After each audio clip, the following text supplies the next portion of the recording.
Good morning kabayan! So by now, nandito tayo sa Club Laia Sales Office. So, ano kita? Tutour muna kita. So let us look at the whole Club Laia Beach Town Master Plan communities. So, tama, no? So the word beach town is about live, work, and play. And of course, ang good news doon, nasa beach tayo. So yun ang kaibahan, okay? Okay, so let us start muna yung orientation. So, north, south, ito yung beach, okay? Yung Sigayan Bay. Then, ito yung east, sunset. Sorry, sunrise. East, sunrise. Then, west is in sunset. So, yung west natin, kung saan yun dun yung mountain. Okay? Then, ito yung national road natin. Okay, this is the Lobo Laia Road. Okay, this is going to the San Juan proper. Okay, dyan yung papuntang Manila, Quezon, going to Rosario, Batangas City, paglabas natin dito. And this one, papunta na to do sa Lubo. So more on ano to, coastal roads andito. Okay, so tamang-tama, we'll start here. So they started developing ito munang 128 hectares na residential lot. Okay, ito yung Playa Laia. Playa means beach. Okay, so the Playa Laia. So by now, nasa phase 4 tayo. Ang pinakamaganda. So good news is, this is around 96% sold. So natatanong mo, yes, no? By now, it's around 25 lots remaining. At ang good news, andito yung remaining lots natin. So pupuntahan natin yon. Now, you will notice, maganda pa yon kasi yun yung last, save the best for last. Kasi this white beach ng Laia, it's around 1 kilometer yung frontage niya. Okay? So ito yung boardwalk din, it's almost 1 kilometer. Tapos along the boardwalk, may beach park, amenities, and of course, in the Grand Coral. So having a lot here, yun ang gusto natin eh. It's close to the beach. So it's around 8 to 10 minutes walk to the beach or 10 to 15 minutes walk to the Grand Clubhouse. Kasi dito yung function rooms at andito yung pools, yung swimming pool. So, okay. So, from here, mga remaining units, lots natin dito, it's around 11 to 30 million. Ito yung biggest is a corner unit, 659 square meters. Then, yung mga 336 in around 11 million. So, tama pa. Now, you will notice may mga perimeter lots na available, no? Okay? Ang maganda doon, this is yung, there's a stream here, okay? And, right-of-way road. So, dahil may mga hotels pa dito eh. So, being a perimeter lot, maganda, controlled siya. So, mayroon siyang buffer, may road, may stream. So, and maganda rin naman yung katabi nating development, Porto Laia. Again, this is the east side. Okay, so ito yung Playa Laia. Okay, so tamang-tama, meron pa tayong available 19 lots na located very near beach side. Okay, dito. So, ito yung entrance niya. Okay, so coming from, again, this is coming from Poblacion. Ito mauuna. Okay, so this is the live area. Residential lot siya. Ang pwede dito, minimum of 30 days rental. So, talaga ito? Ginawa for privacy and exclusivity. Long-term leasing tayo dito. Okay. So, these are the other amenities. Highlight ko lang. So, meron pa ditong remaining sa 6. These are the phase 2, phase 3. So, meron pa tayo ditong tinatawag na hilltop. There's a clubhouse. Ito, may clubhouse pa dito. Greenbelt area. Okay, dito yung simbahan, may chapel dito, fitness park, nature adventure park. So maraming open spaces. Okay, again, this is a master plan community. Now, for another 500 meters, there will be the next development. So dito tayo para mas take a closer look. So, this is part ng beach town natin. Ito naman andito rin yung live, work, and play. So, dito rin yung work part, commercial and office natin. Okay? So again, from Playa Laia, it will take another 500 meters away. Thus, you have to cross the bridge, and this is the Laia River. So this separates yung property line natin to it is a joint venture natin. Ang joint venture natin is Playa Laia Corporation, and ito na may mga private resorts. So sama-sama sila sa 500 meters. Maganda kasi, San Juan, remember, this is the longest coastline in Batangas. Pero, yung kanyang western part, okay, ng eastern part ng San Juan, facing Tayabas Bay, are black sand. So may content din tayo about black and white. Then itong southern part natin, white sand, and this is just a 7-kilometer na white sand ng Laia. Laia is the beach. So nakalocate siya sa 3 barangays. Playa Laia, Laia Ibabaw, and ito'y Hugom. Okay? Sure. And good news, 1.5 kilometers, okay, nasa frontage yung development natin. So ito yung 1 kilometer, ito naman yung 500 meters. And wow, you have a 1 kilometer, 500 meters. So this time, dinevelop ng land ko to, okay, into 2 parts.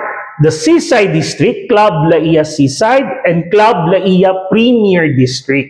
Okay, so by now, focus muna tayo sa baba mo na, Seaside District. Kasi sold out na to.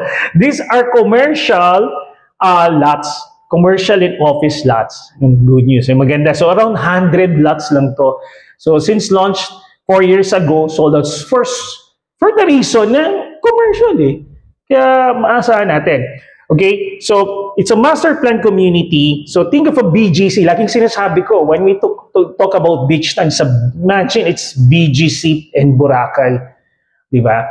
So the Boracay vibes, tapos gawin mo master plan, you got a beach town, and that is the Lanco Beach Town. And yun na nga, they're the pioneer, no? They started with luxury residential resort na Punta Fuego. This time, they're pioneering the beach town concept. Okay, so along the road, so master plan, ito yung national road. So yes, you will notice may mga blue. Yes, blue road talaga yan. So it extends the water features. At the same time, lumalamig yung pakiramdam natin. Of course, ito yon. Then, recently, last February, na-launch na rin natin, grand launch ng grand fountain natin, lightning fountain, dito na. And ito yon, ito yung tinatawag nating spine, no? Parang BGC High Street. This is the pedestrian priority. So imagine you walking here, di ba? Pero at the end of your walk, dito straight, it will lead you to not EDSA o C5. Pero to the beach. O, di ba panalo talaga? Okay, at the center of that will be the Plaza Laia. So dito, by March 22, we'll be having an event. That will be the first time parang titingnan natin may concert, may DJ. So circle siya. Okay? And another amenities ng minamanage ng Lanco through the Millennial Resorts. Ang sabi nila, tagline nila, unconventional experiences dito sa Club Laia Beach Club. So, ngayon, andito tayo ngayon, yung showroom located dito. So dito, andito yung mga cocoons, andito yung camper city, and yung camper van na Airstream. Dito rin yung hotel, restaurants, the Sands, Filipino Cuisines, and yung by the shore, along the shore, yung Captain Barboza for your barbecue, ribs, and type. So, yun yung sinasabi natin. Kaya it really helps the investors here. Kasi Lanco are doing yung creating needs, creating demand. No? Para pumunta sila dito, maging puntaan. So, imagine, merong fireworks, fire fountain, meron yung lighted fountain, tapos meron ditong hotel na almost, lalo na ngayon, the whole, I believe the whole summer period, fully booked na siya. Kasi kukunti lang it really gives you space. Okay? So, people will be coming in, and especially magkakaroon pa tayong mga events, no? This year, 2025, this will really be very big na for Club Laia. Talaga, they will show you the full potential of the beach town idea starting every Saturday, so may mga summer fest event kami. May food park, so may mga ganun, may concerts, may musical events. Okay? So that is the Seaside District. Okay? Now, ang remaining amenities na pag-usapan natin, ito yung Spinnaker na condominium. So yan, ito yung available pa natin. Mga 90 units, marami pa tayo dyan. And mostly east side na studio unit na may balcony. So perfect to.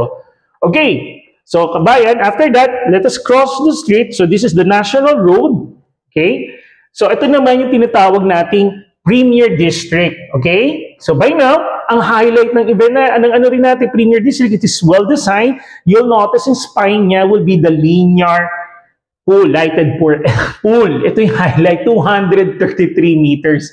So I've shown you, napansin nyo, yung ganitong linear pool, you can only find it to the mga 5-star hotels like St. Regis in Bali, Mexico, Granada in Caribbean. Kasi you can give, iba yung feel, especially nowadays with the IG thing, ang gaganda ng shot nila sa linear pool.